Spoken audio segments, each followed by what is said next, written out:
जीजू, भाई ने पता लगा लिया है। दोनों राजस्थान में रह रहे हैं, जयपुर में दिखे हैं। साथ में केआर का लड़का भी है ना? हाँ जीजू, बॉबी उसका नाम है। भानु उसी के साथ में है।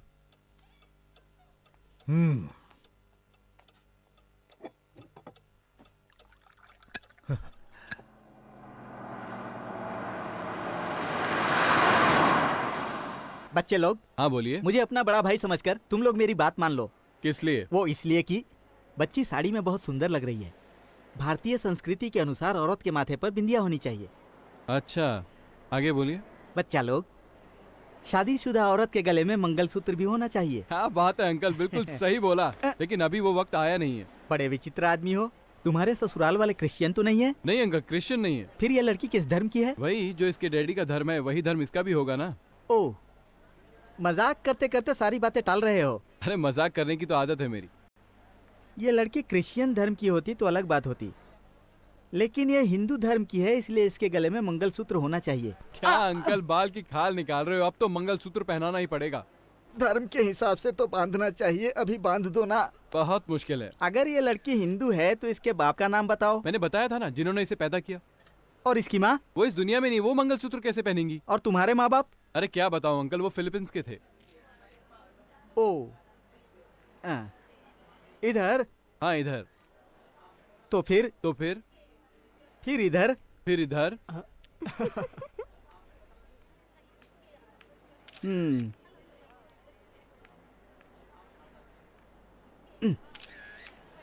मेरी समझ में कुछ नहीं आ रहा है। अंकल आपका चश्मा? हाँ मेरे पास ही है। तो फिर ठीक है।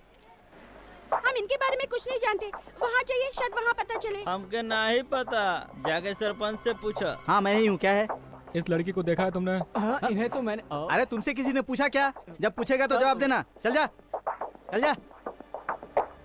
साहब क्यों आए हैं, क्या बात है? इस लड़की को कहीं देखा है तुम लोगों ने? अरे अकल नहीं है क्या तेरे को?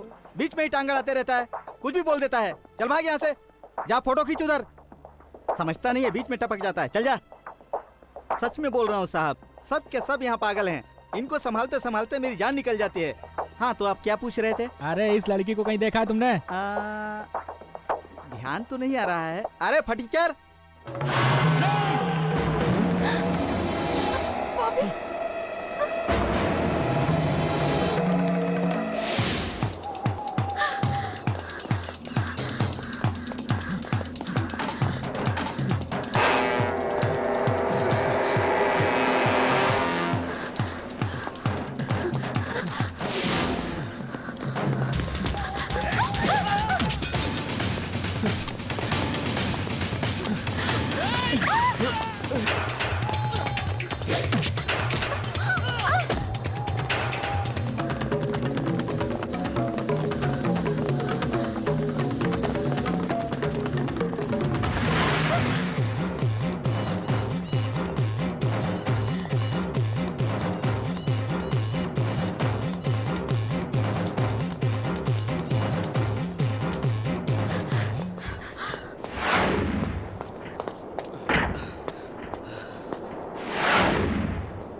छोड़ो छोड़ो मुझे।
गया, जल्दी कर। हाँ हाँ, रोक। चलो बच्चे लोग, चलो। आओ जल्दी आओ। जल्दी करो, बच्चों चलो, जल्दी आ जाओ। पकड़ो। हाथ दो। अरे आओ, जल्दी आओ। जल्दी करो। हाथ दे, आ जाओ। चलो, तुम भी चलो। आओ, जल्दी आओ। जल्दी करो। होटल के अंदर भी वो गुंडे उन्हें ढूंढते हुए आ पहुंचे। आखिर वो हैं कौन? अच्छा, तो तुम यशवंत की बेटी और तुम केआर के बेटे हो, दोनों दुश्मन है ना? कुछ अनर्थ हो जाता तो अपने मुंबई के गुंडों को यहाँ पूरे शहर में फैला रखा है तुम लोगों को पकड़ने के लिए। तुम लोग नसीब वाले हो जो आज उन गुंडों से बच गए, नहीं तो पता नहीं क्या हो जाता। वो लोग जान से मारने में भी आगे पीछे नहीं देखते। अब तो वो लोग कभी भी यहाँ पर आ सकते हैं। यहाँ रुकना खतरे से खाली नहीं है। अरे कोई मरे या जिए उनसे क्या मतलब? अपने बच्चों की खातिर पूरे शहर में आग लगा देंगे। बड़े खतरनाक है वो लोग। कोई जिए या मरे, अपने बच्चे तो सभी को प्यारे होते हैं। तुम लोगों को ढूंढने के लिए वो किसी भी हद तक जा सकते हैं। ये बताने के लिए आया है, ये खबर देने के लिए आया है तू? शर्म नहीं आई तुझे? हाँ? यही मनहूस खबर सुनाने आया था तू यहाँ?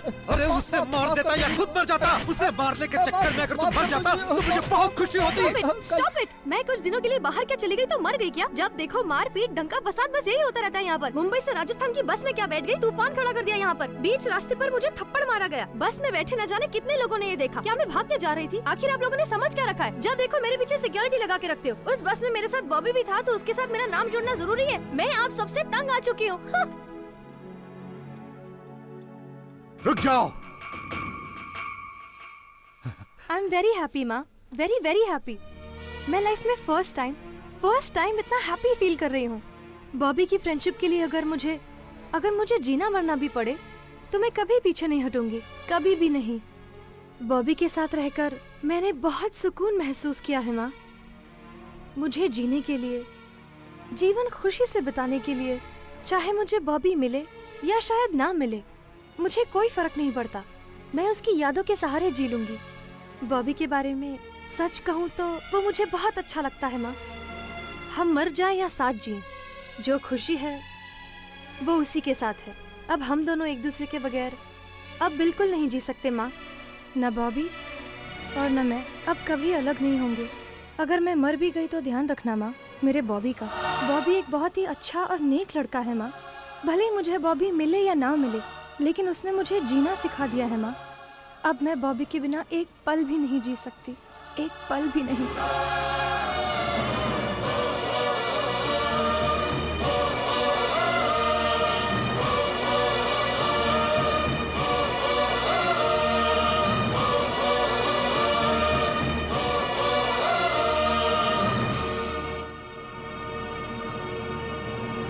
कुछ हुआ ही नहीं है ऐसे बिहेव करना।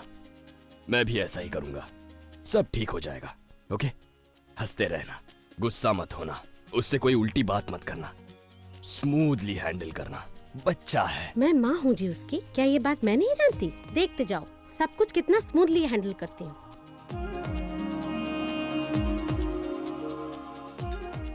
तूने ऐसा क्यों किया? क्या समझता है तू अपने आप को?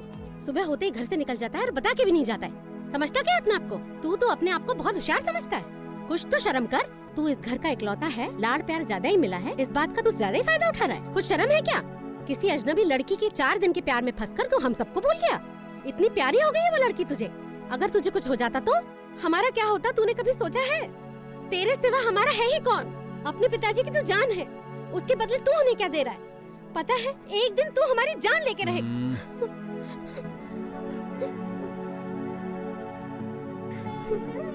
मेरे लाल, इतने दिन तू हमारी नजरों से क्यों दूर था? हमने कैसे गुजारे हैं ये दिन? मैं उसको अपना बना चुका हूं। उसको मैंने अपने लोगों से ही बचाया माँ, तुम्हारे आशीर्वाद से। इस दुश्मनी को खत्म करने के लिए मेरी जिंदगी तो दांव पर लग गई है माँ। हर पल तुम मेरा साथ दोगी तो मुझे किसी की भी परवाह नहीं है माँ। कुछ भी करने से पहले सोच लेना बेटा। वो लोग राक्षस हैं। होने दो माँ, कोई बात नहीं। गुरु की सेवा भगवान की पूजा से बढ़कर है माँ। यही धर्म है ना। डैडी जो सोचते हैं वही करते हैं। मैं भी उनके जैसा हूं। खुद की हिम्मत से बढ़कर दुनिया में और कोई ताकत नहीं है माँ। आपकी ममता से मुझे ये हिम्मत मिली है माँ। डैडी और यशवंत की दुश्मनी मैं खत्म करूंगा माँ। कितना बड़ा हो गया है तू, बहुत बड़ी बड़ी बातें करने लगा। माँ का दिल क्या है तू क्या जाने। आप मेरी माँ हो ना, मेरी जननी। मैं ये जंग जीत कर दिखाऊंगा माँ, और अपना प्यार भी हासिल करूंगा।